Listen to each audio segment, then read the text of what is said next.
Perfect. And I'm very honored to welcome Leah Carper. Leah is a teacher at Northern Guilford High School and the recipient of the 2022 Burroughs Welcome Fund Teacher of the Year Award.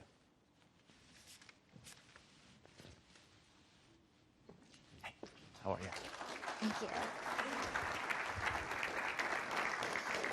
Hey, everybody. I'm Leah Carper. You might recognize me from my mom's Facebook posts.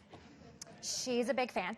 Go ahead and turn to somebody sitting next to you and give them a big fist bump. Give them a fist bump. Everybody in this room is an educator enthusiast, and we are all doing the work to make amazing things happen for education in North Carolina. I'm Leah Carper. I'm the 2022 Burroughs Welcome Fund North Carolina Teacher of the Year. I teach high school English in Guilford County schools, and I've been teaching there since 2006. I have 3 beautiful children who are all in the public school systems in North Carolina. And so the work that we're doing here, I'm just so excited about it because you are not just benefiting the children, children out. These are our children, people we know who are benefiting every day from the work that we're doing. So now turn to somebody on the other side of you and fist bump them because you're a rock star for children. Fist bump somebody else. I'm air fist bumping. There you go. You're doing the work. Today I have this amazing panel of people who are going to talk about professional pathways for educators and some recruitment challenges that we've been having. But before we do that, we're going to have a little appetizer, get ourselves excited about the conversations we're going to have, and we're going to watch a quick video that kind of explains some of the challenges that North Carolina's current license system kindly provides for some of our educators. So let's watch this film.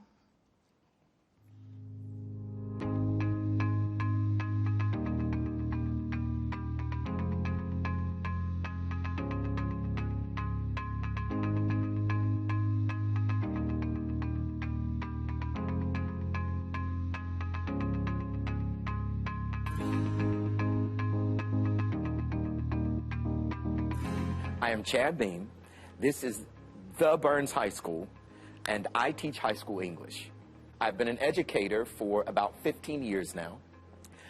Just a couple years ago, I was 2019, 2020 Teacher of the Year at Burns High School. I was Teacher of the Year for Cleveland County that year, and I was also the Regional Teacher of the Year for North Carolina that year. As a senior in high school, my 16-year-old brother then drowned swimming at a local lake. He started skipping school, became disenchanted with education, and so I often tell students that I don't teach literature, quote unquote, but I teach students swimming lessons with literature. That's my buy-in. That's what keeps me passionate day to day. On my worst days, I hear in the back of my mind, are you going to let them swim? Or are you going to let them drown? Are you going to teach them to swim, or will you let them drown? And so when I don't want to do it, it's so much more than just education. It's so much bigger for me because I get brothers and sisters to replace the one I lost. That is a passion that always drives me to be my absolute best when I'm in the classroom. As a dyslexic student who fell in love with Hamlet, to be able to give that back to a student, you don't measure that. For me to understand the frustrations of having students laugh while I struggle to read, to be able to give students the confidence that I now have is amazing. When you look at the student who could not read, who now teaches students to do what I could not, the reciprocity there is off the charts.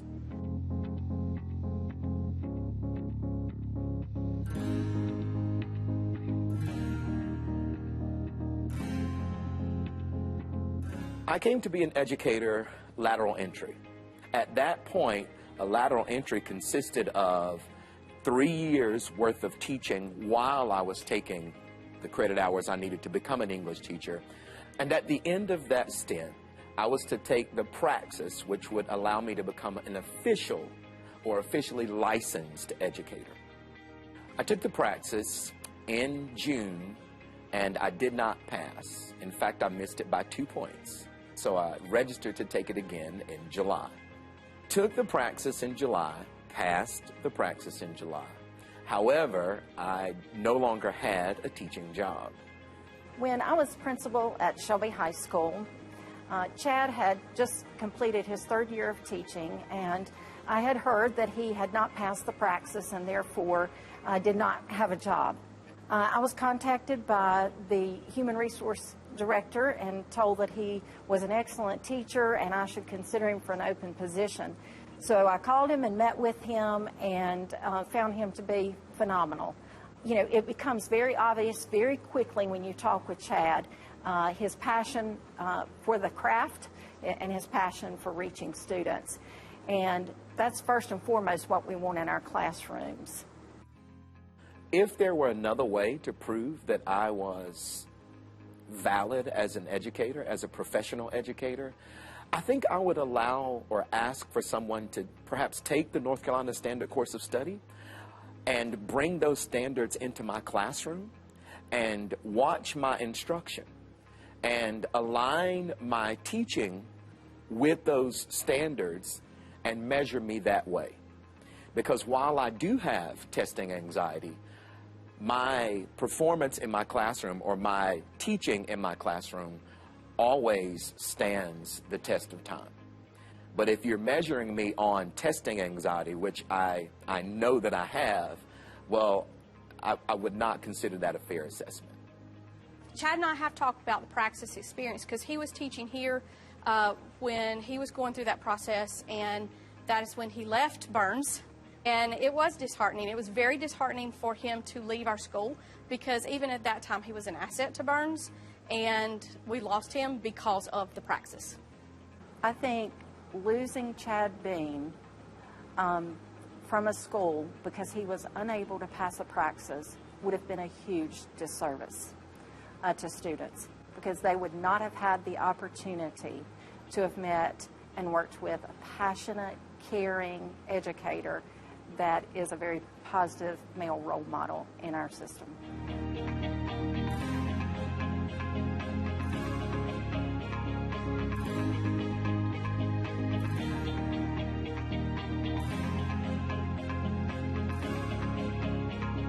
I know of several people who are struggling. In fact, I know of one right now who's struggling to pass the praxis, has taken it several times, is an exceptional teacher.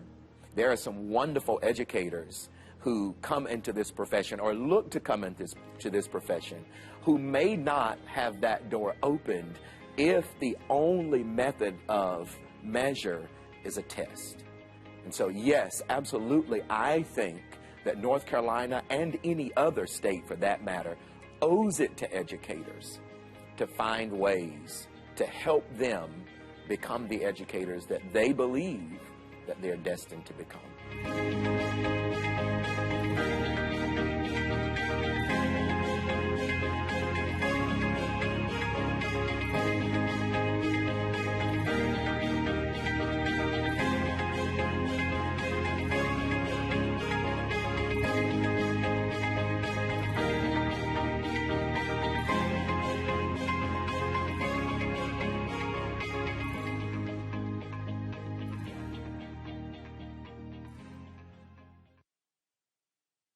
What a great story from Mr. Beam, a testament to the challenges that we're facing.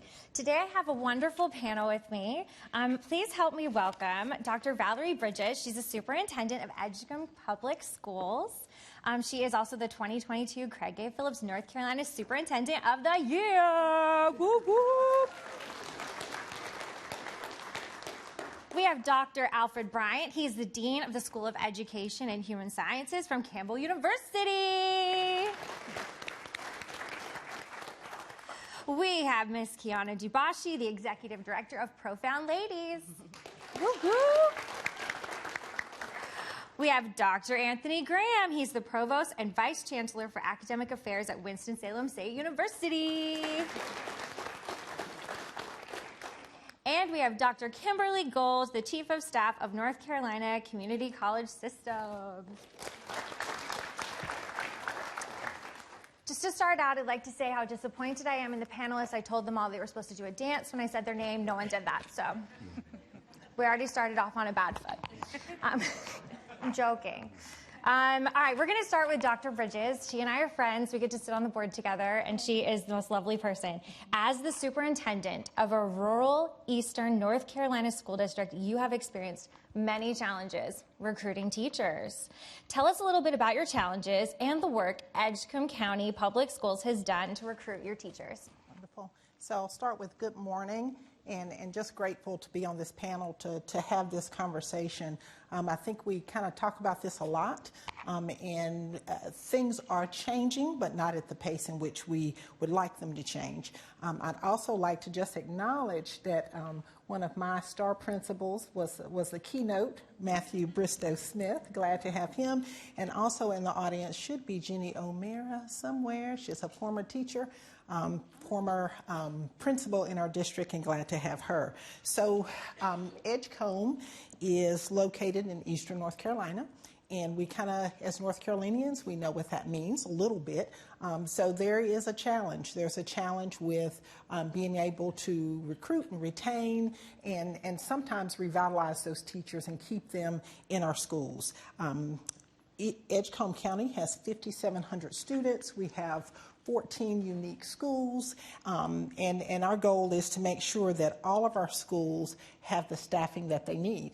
We know that we have gone through probably the worst of a global pandemic, but not through that pandemic, and so that certainly didn't help with recruiting and retaining teachers and keeping people interested in being out in the public and around lots of different families, which is what happens when you're a teacher. And so when I think about us filling those roles, of course we want a highly qualified teacher, and for us what a highly qualified teacher means is a teacher who's loving and caring and a capable teacher. And so those are heavy lifts and heavy challenges. So there's some things that we do in Edgecombe that everybody else does. So relocation loans to support teachers if you live 100 miles or more away from Edgecombe, signing bonuses, for science and math for secondary, and of course K-12 for EC. And those things help, but that doesn't do all that's needed. And so we have to really be creative in how do we work to fill those positions. And so we pride ourselves on making sure that our spaces in our schools are places where people want to join our family. They want to be there. They feel a part. They feel supported. They feel respected, while also feeling challenged. Respect, have a challenge, but also support. So we have to have the right dose of professional development, as well as being able to practice what you're saying and have an opportunity to fail, but not fail too far that you feel frustrated and you don't want to come back. So finding the right mix of that for everyone is hard. Several years ago, we started a teacher recruitment program, a Grow Your Own program, scholar teacher program through our early college. Matt Smith was our principal there and still is, but we started that program, and when we started it, we were under the assumption that we had funding. That didn't work out. That did not stop our leaders, of course, including our principal and central office staff, to say, how do we still make this work? Because we need a Grow Your Own in Edgecombe. And so a lot of hard work went into that, meeting with people, sharing our vision. What do we want to have happen in Edgecombe? And we want to make sure that we can produce some educators. So that's one piece of it. Those students, they are part of the early college as students. They have a fabulous teacher who's supporting them and helping them. They have a wonderful principal who has served as a teacher, long-term teacher, supporting and helping them. We've also had community members who have donated money, and that money is a result of our scholars will graduate from high school. They all go off to college. They'll do college for 3 years. They should have their teaching certification. But while they're in college, our job is to support them, to help them with some of the finances. And so each of those scholars will receive $10,000 $1,000 a year, a total of $30,000. They sign a promissory note to come back to Edgecombe for 3 years. We hope it'll be 30, but at least 3 years. And then they come back to us, and they have the experience that's pretty hard to beat within our state of having high school where you've had the experiences, you've gotten out in the community, you're a part of that community, you go off to college, you come back, and you serve your community. So you're helping to teach some of your former classmates' children or family members. That has worked. That's worked well for us. We have our first cohort coming back to us this fall. And so we're super excited about that. So those are ways that we kind of step out of the box of trying to figure out how to do it. We also have VIF, Visiting International Faculty, called Participate. We have a global school, but we don't just select them for global schools. So we also have them to be in other classrooms to serve. We use Teach for America. And some don't use as many as we do. We have a lot of Teach for America staff to come in. We know that the commitment originally is for 2 years, but we've been savvy to, again, create a space in which they want to be there, and we've been able to keep them for longer than 2 years. When it's time for kind of the movement or the shake there, some of them have chosen to advance themselves and become principals or administrators. So we have several principals who are former teachers, who are TFAs, and then we have some central office staff members who are former teachers, central TFA principals, and then come to central office. So we've been able to kind of create a pathway, a career pathway for our teachers.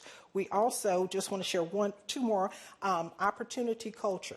So we've created or we've partnered with organization out of Chapel Hill to create advanced teaching roles. So you're a teacher, you're working, you're doing well, you have a proven track record. How can we ensure that you experience some financial gain and some leadership without having to leave the classroom? So we've used that method.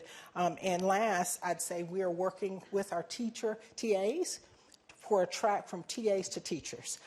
We've had some success in the past that kind of died out a little bit, and we're trying to rebirth that program to say, how can we have our TAs who have experience in the classroom, who can understand classroom management, to transition you to become a teacher? So those are just a few things, but I'd say the biggest piece for recruitment, retaining, and revitalizing, teacher pay. Pay them more.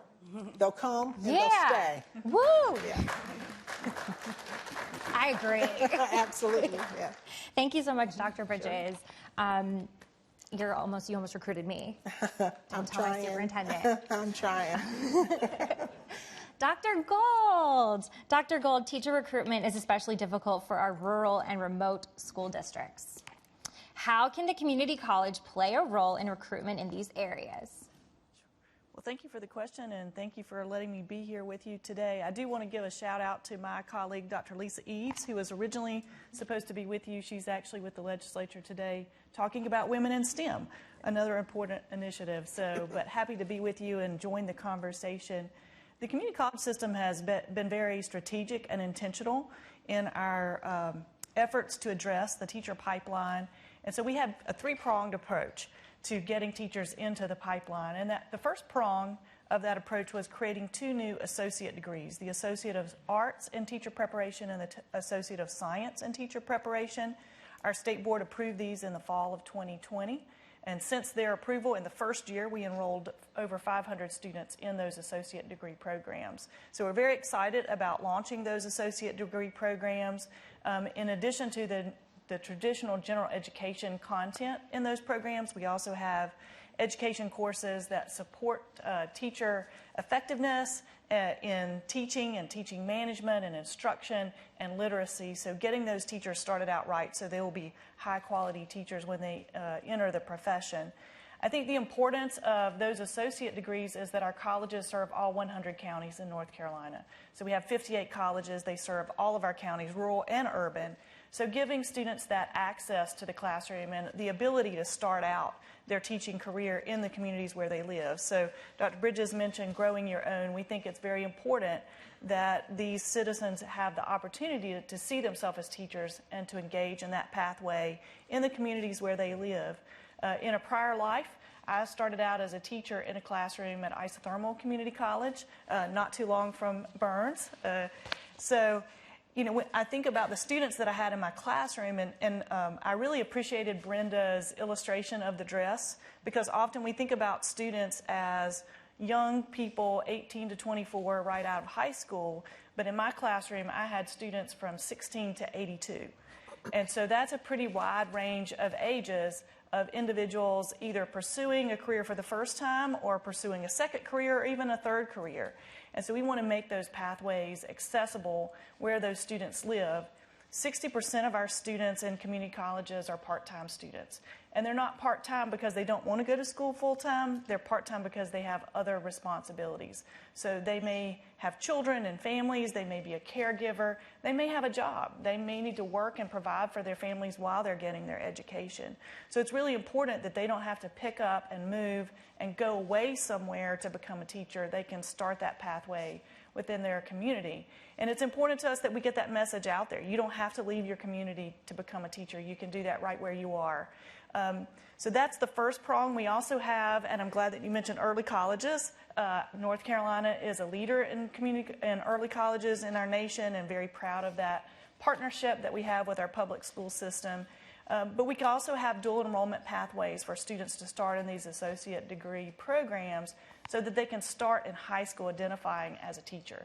And they can take those classes for free, and it's not much more affordable than free. So reducing the debt, reducing that financial barrier is so important. So that's the first prong. The second prong is our articulation agreements that we have with the UNC system and also with the North Carolina independent colleges and universities. And I say that's the second prong, but it didn't happen second. Those associate degrees were designed in collaboration with our higher education partners, our other higher education partners, because we wanted to build those degrees with the intention in mind that those students could transfer to one of our fine colleges and universities in North Carolina. And we're so fortunate to have so many strong institutions in this state. But again, if you think about that student who can't pick up and leave, they can't go away to school, it's really important that they have a 4-year college or university close by so they can complete that 4-year degree and earn that teacher licensure. When I was at isothermal, our closest 4-year institution was Gardner-Webb University. So it was important that those students be able to matriculate, earn that bachelor's degree, and go into that teaching career, and then come back to the community where they grew up, where they had that investment in that family, and they were able to give back to that community. Many of those students, they don't want to go away from home.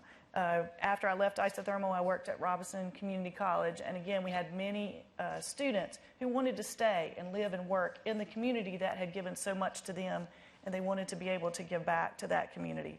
So I appreciate my higher education partners and their efforts to collaborate and work with us and make it seamless for our community college students to transition into those 4-year universities and colleges. The third prong, and this is our newest prong, it was just approved by our board in July of 2022, approved by the State Board of Education in June of 2020, is our early elementary education residency licensure certificate. That's a mouthful, but it's very important. We talk about those alternative pathways. Many of our adult learners need another way, and I was so pleased to see Chad, again from my home area in the western part of the state, who made that transition. But many of individuals in their careers decide they want to do something different, and they could be very effective teachers. They could take their experience, their life experience, into the classroom. And so we want to make that pathway available for those individuals to get that licensure certificate.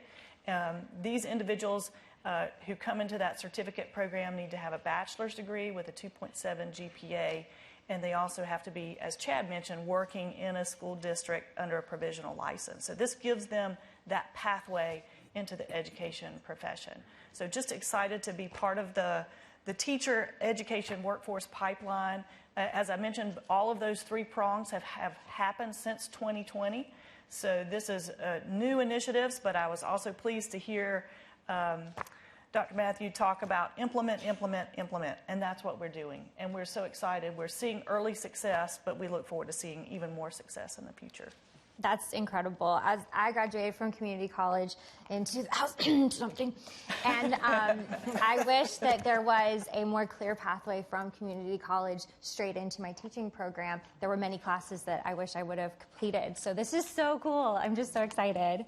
All right, Dr. Graham, are you ready, bestie? I'm ready, man. Okay. Dr. Graham, in addition to your role at Winston-Salem State, you are also the chair of the DRIVE Task Force. Could you share some of the key barriers to entry for diverse teaching candidates and highlight one or two strategies North Carolina can use to recruit more high-quality, diverse teaching candidates? Yes, ma'am. For you, I can do that. No, thank you. Good morning, everyone. So honored to be here with you. Honored to engage in this conversation. Thanks to Best and C for the invitation to participate on this panel with a esteemed group of colleagues and educators in the state of North Carolina. I could spend the entire day talking about barriers to enter the teaching profession and to retain teachers of color in the state of North Carolina. In fact, we should spend an entire day. Oftentimes, we distill the conversation to 5 minutes, and that's part of the problem. It's part of the problem. Now, I will honor my 5 minutes, but I would challenge us to move beyond a 5-minute conversation to have a more robust, comprehensive discussion that spans a couple of days, that unpacks and then seeks to solve some of these issues. Let me get off my pedestal. Access to post-secondary education, problem number 1. Number 2, cost of post-secondary education. And number 3, the exclusionary nature of our teacher preparation programs. Let me unpack each one of these. First, access to post-secondary education. We have seen in the last 2 years a precipitous decline in the number of students of color who are going to 2-year and 4-year institutions of higher education. It's difficult to produce teachers of color if students of color aren't going to get their degrees. Recent data from the National Student Clearinghouse, I want to make certain I say this correctly, Black student enrollment at public 4-year colleges declined by 8%. At community colleges, 13%. Okay? When we look at gender gaps along the racial classification, 51.4% of white women have college degrees compared to 36% of black women. 44.3% of white men have a college degree compared to 26% of black men. Significant variance along racial lines and gender lines. So access, how do we get more students of color into 2-year and 4-year institutions of higher education? If we're able to get them there, then cost becomes a barrier. Our students of color are relying heavily on loans. And when you enter the teaching profession, it will take you 2 lifetimes to pay back said loans. Is the return on investment feasible? Many of our students of color are telling us by their feet, it's not. They're choosing other pathways. So we have to think about how do we address the issue of cost. And then finally, the exclusionary nature of our teacher preparation programs. Many of our teacher prep programs haven't changed in 50 or 60 years. They are the exact same in many ways. Let's be real. Many of our teacher prep programs are taught predominantly by white men and women who are teaching about white men and women who educated or did research on white boys and girls to benefit white families. And we wonder why students of color are choosing other pathways. What is dynamic about what we're teaching in our teacher prep programs for students of color?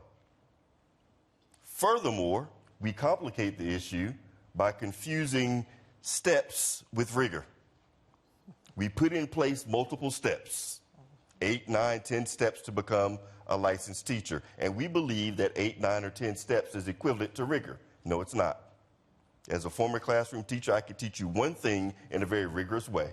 I don't need 8, 9, or 10 steps to achieve rigor. We're confusing rigor with obstacles.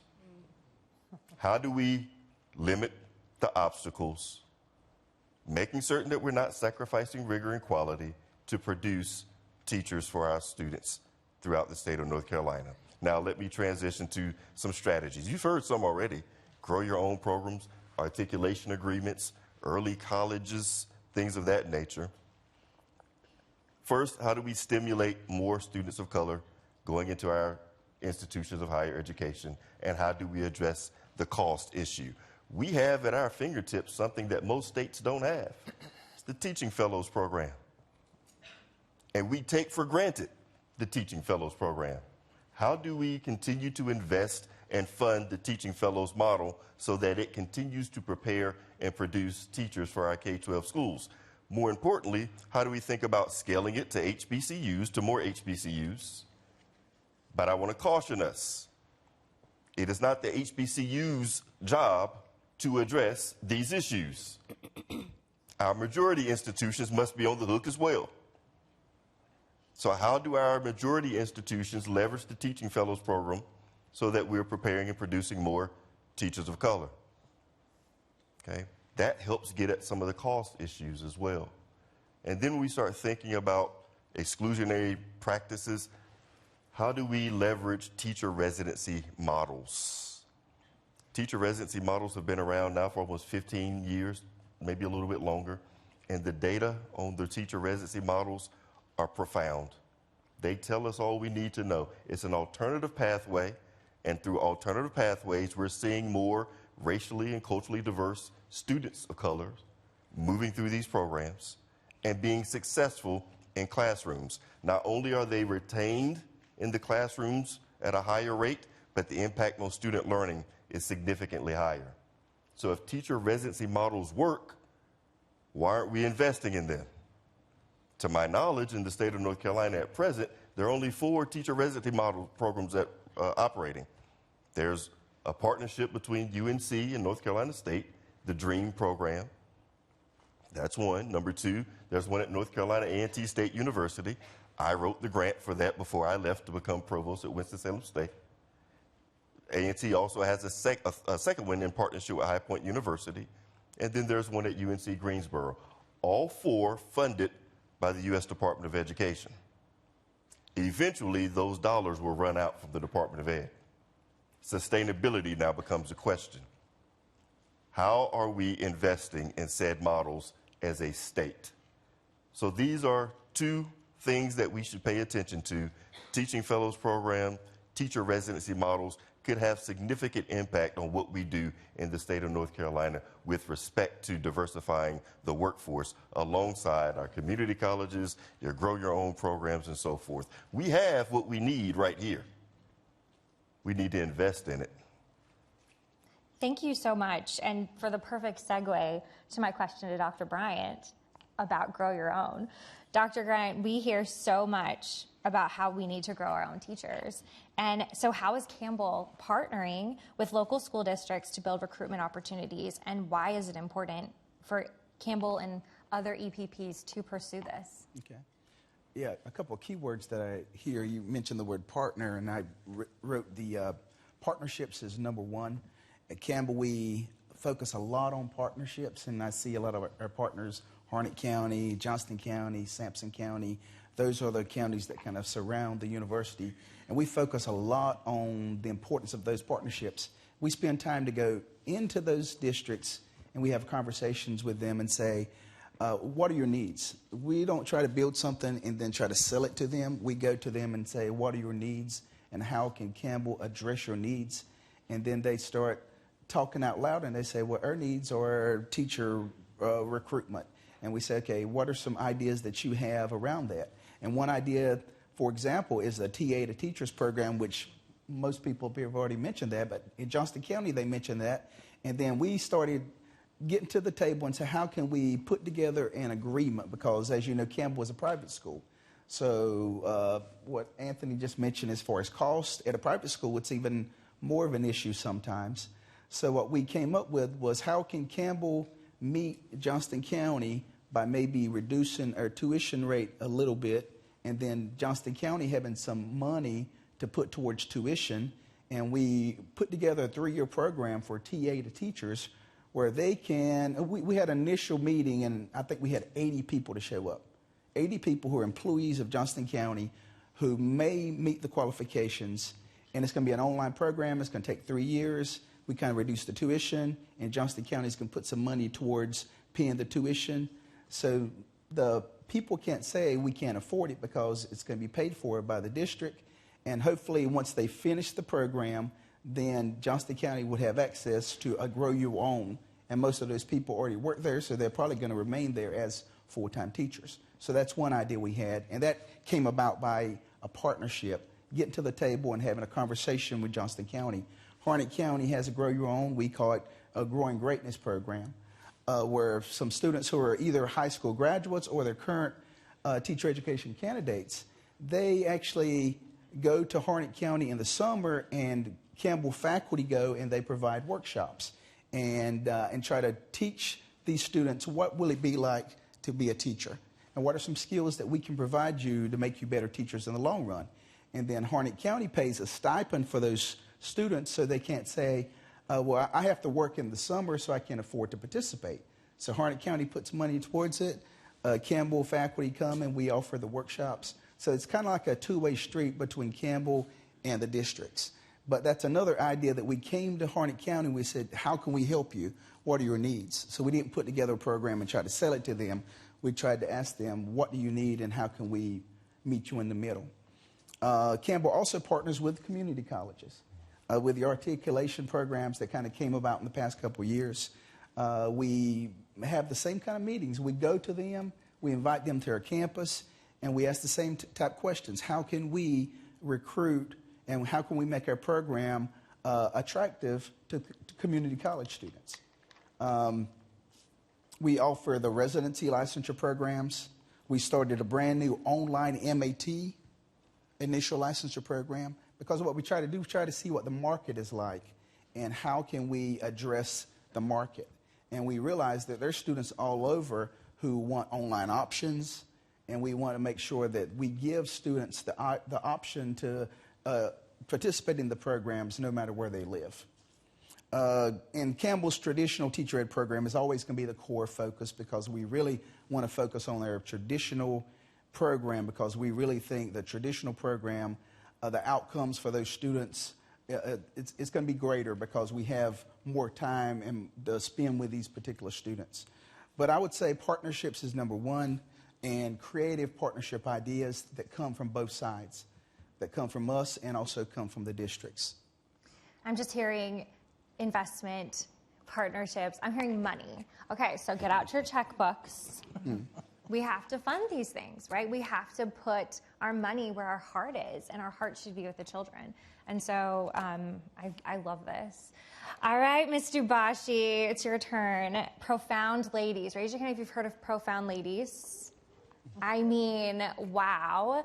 Profound Ladies is providing professional support and community for female teachers of color in schools across the state. What gap is your organization filling, and how is that gap worsening our teacher recruitment challenges? Well, again, thank you to Brenda and Leah for the invitation, and to my esteemed colleagues in this space, I'm very grateful for your ongoing support, and an honor to be here today. I think Profound Ladies fills a lot of gaps. First, we do take care of our women who are educators, but we also have a different approach that is different from a lot of things that we've seen in the state, and that if we continue to look at a lake, and I give this fish analysis everywhere that I go, but if you look at a lake and then two fish, one fish comes up belly up dead, right, then we would maybe look at the fish and think that there was something wrong with those particular fish. We could think that it would be an isolated issue. But if we keep seeing maybe 100 fish show up dead, then we would try and challenge it. There might be something wrong with the water.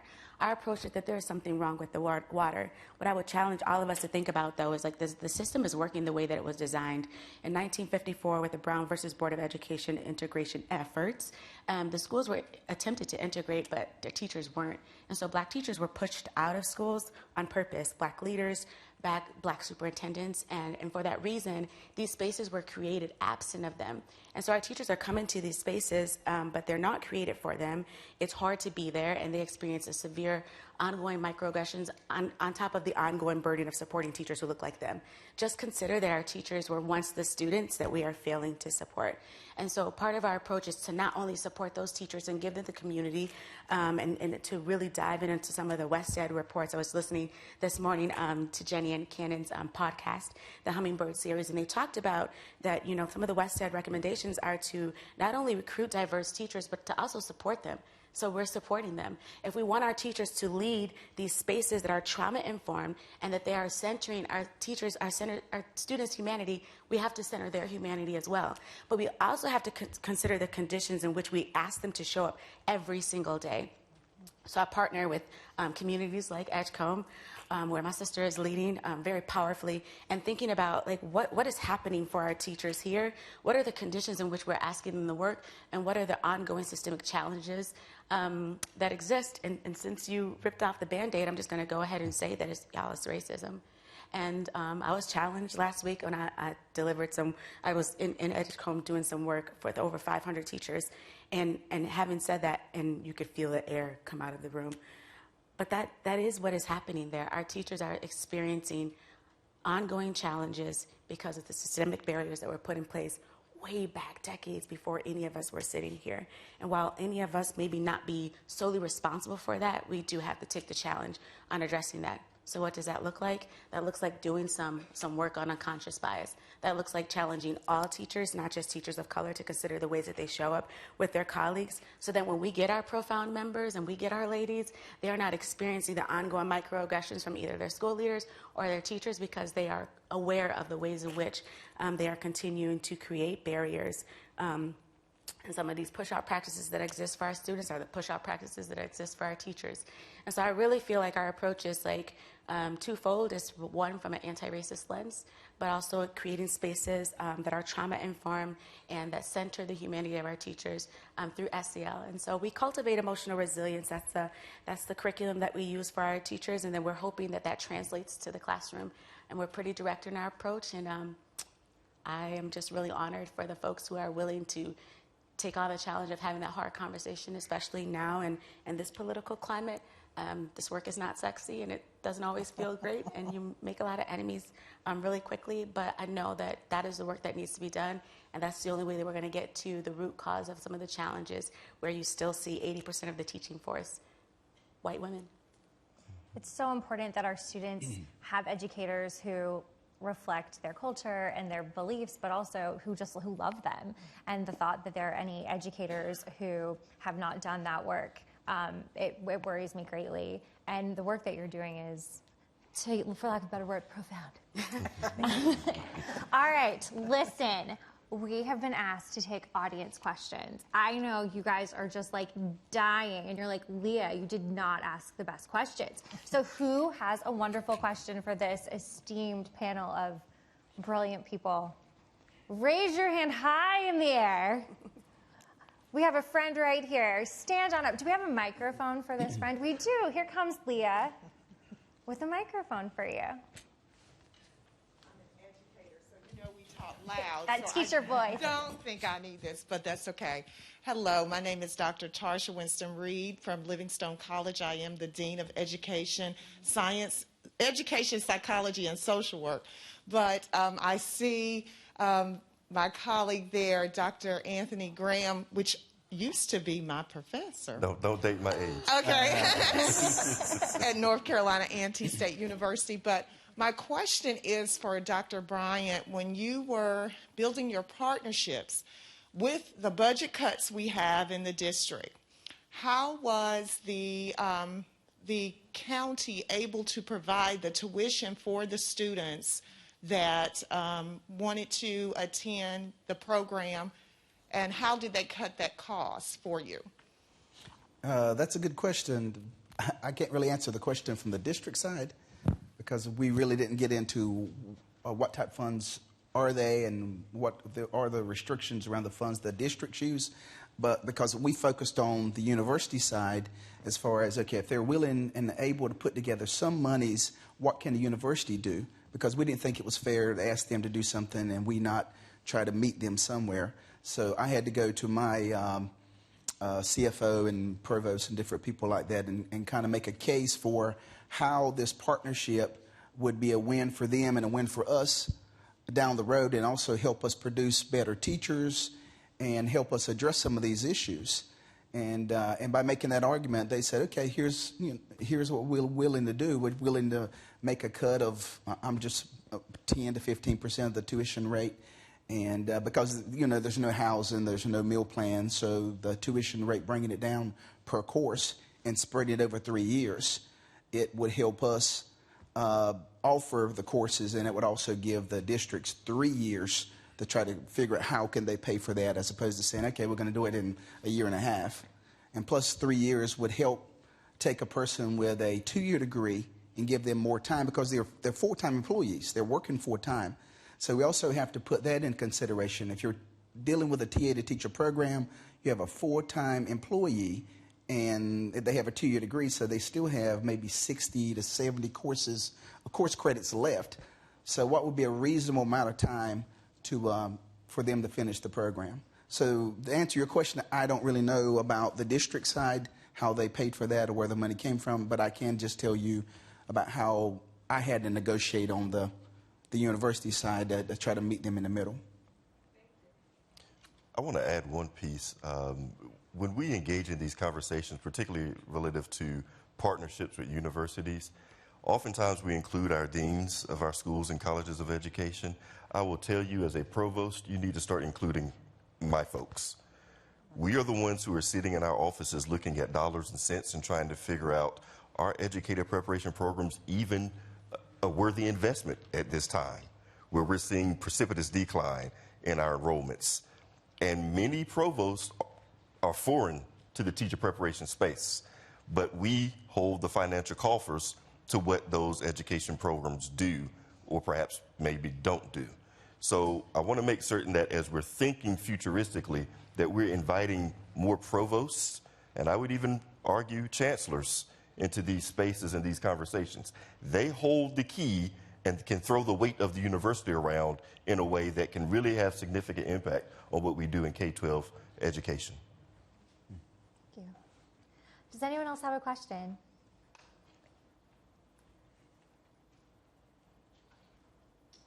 Do you want me just to start saying people's names and making people uncomfortable?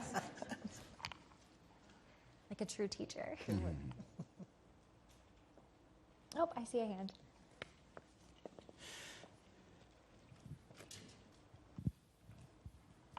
Hi, I'm Amy Cubbage, president of the North Carolina Partnership for Children and Smart Start. And Dr. Graham, because you said my folks, let's start talking about my folks.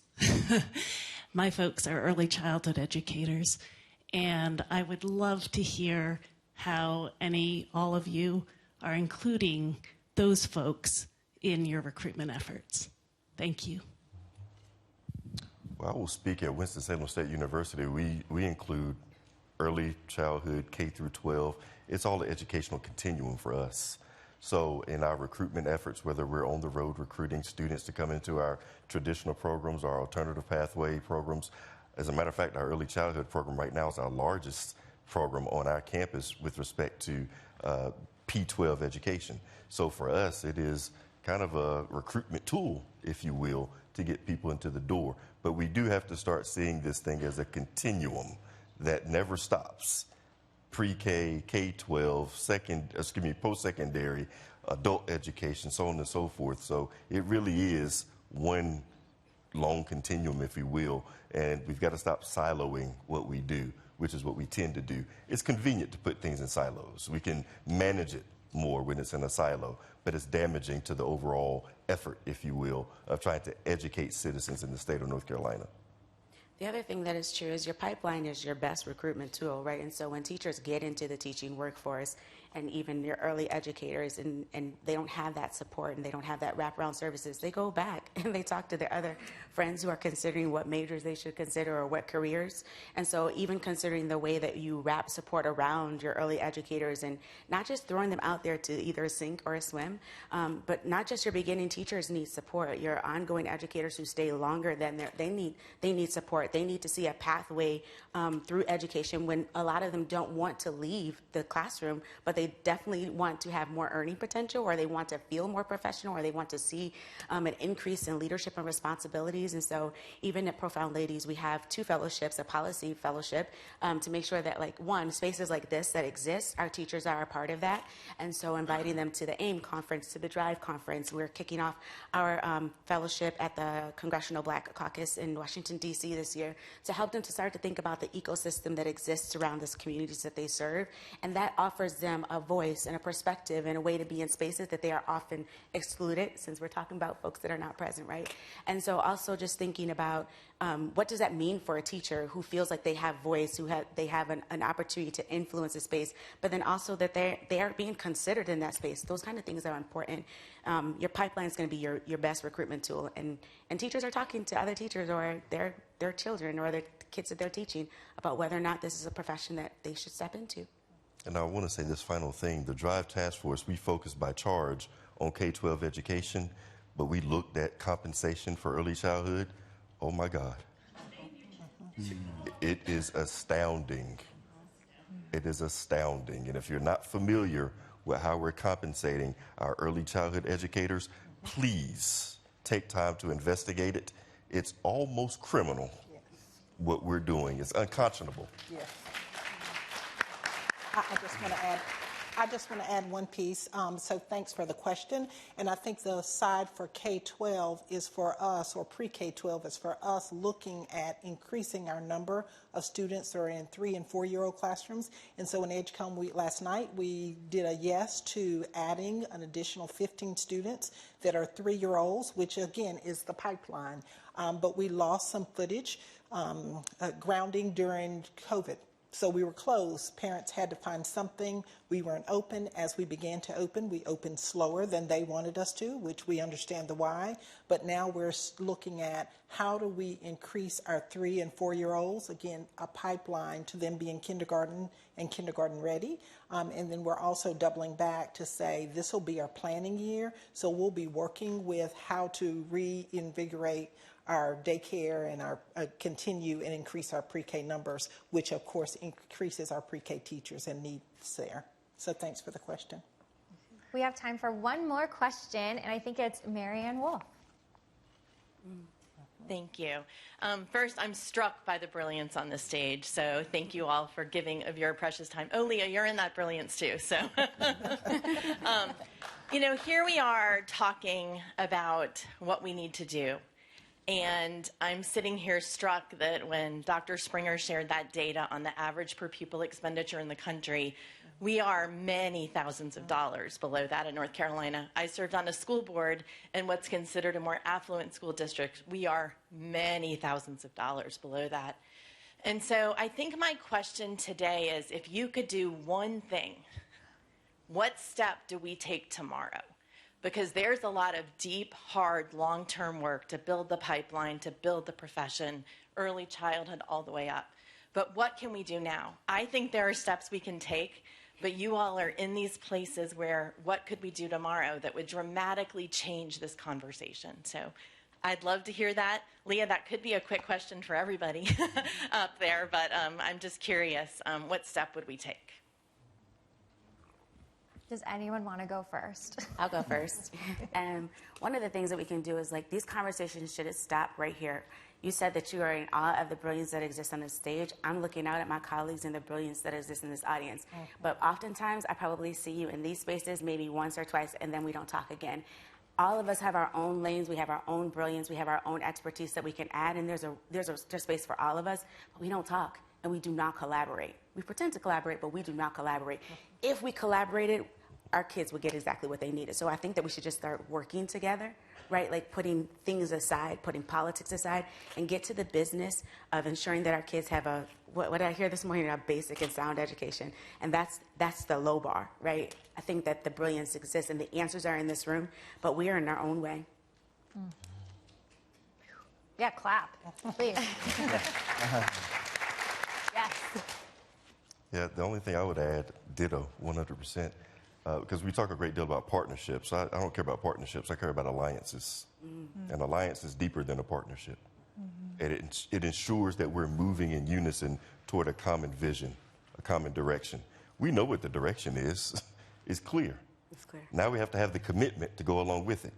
So in many ways, the answers, again, are right in front of us. But we have to commit to engaging in the solutions to get to those answers. And we can't do these as one-shot deals. I love this innovation lab. We do it every September. But it's every September. This is ongoing work that necessitates that we're in partnership, in alliance with each other daily, because that's what's necessary. I always tell people the greatest model that I can point to is what occurred during the Civil Rights Movement. During that time period, it was constant daily engagement around a common vision. Individuals coming together, strategizing, reflecting on what worked and what didn't work, and then trying to figure out what do we need to do next daily. For years. Are we doing that daily? For years. For a common vision. And the final thing I'll say, Leandro, it's a roadmap. Tells us what we need to do. So if I could just add one quick thing, again, just echoing what everyone on the stage has said, but I think about putting my provost hat on. The only way we can train students is if we get them in the pipeline. So we have to get them interested. We have to get the message out. We've talked about the importance of teaching, investing in young lives, but if it's not seen as a viable career, if it's not seen as a rewarding career, if it's not a respected career, that people in the community look up to teachers and again respect our teachers, then they don't want to go into the pipeline. So I think we have to start with perception. There's such an intrinsic value in teaching and investing in those lives, but compensation, you still have to live. So I think compensation is so important, but that respect is also critically important because we see too many people leave the profession because they don't get the respect, they don't get the support that they need and deserve. Yeah. I'll piggyback off her. I don't know if we can do it tomorrow, but I bet we could.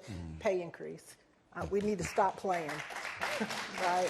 2 and 5 and 7% increase. We need to stop playing. Teachers are the backbone. And if we don't pay them well, what are we saying we think about them? I think that's one. 2, my good friend, Dr. Jackson, is in the audience, and he warned us during COVID and school closure that grace has a shelf life and time's up, right? So we did some incredible things during school closure. When we've received test data, it's no longer incredible anymore, right? If we bash our teachers and results that we could not necessarily impact the way we want to, we say to them, the work that you did, the hard work didn't matter. Oh, too bad it was a pandemic. That's inappropriate. That's not okay. And so I do think pay, protecting our profession and our students. And when you talk about test scores, you're talking about students. You're talking about teachers. You're talking about principals. You're talking about parents, and you're talking about communities. It's not okay to push that down and act like there's not a global pandemic. That's not okay. So I do think the narrative and our language and us stepping up for our profession, we can do that today.